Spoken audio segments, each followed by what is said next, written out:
តើការផ្លាស់ប្ដូរគ្រូបង្វឹកភ្លាមៗនឹងជួយឲ្យបិសាចក្រហម Manchester United យកជ័យជំនះទៅលើ Burnley ឬក៏កាន់តែយ៉ាប់យ៉ឺនជាងមុនបងប្អូនអើយរំលងអត្រាតយប់នេះម៉ោង3:15នាទី Premier League នៅជុំទី21 Manchester United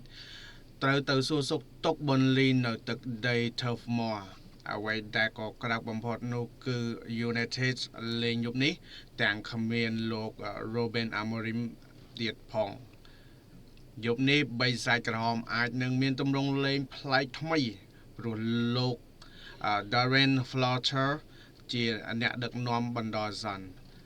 Burnley កំពុងតែត្រូវការ3ពិន្ទុដើម្បីគេចពីតំបន់កាត់ចោលឬក៏តំបន់គ្រោះថ្នាក់នៃតារាង Premier League ដូច្នេះពួកគេដឹងតែបុកស្លាប់រស់ហើយក្នុងការលេងនៃរាត្រីនេះចាំមើលថាតើកីឡាកររបស់ Man U នឹងបង្ហាញស្មារតីសងសឹក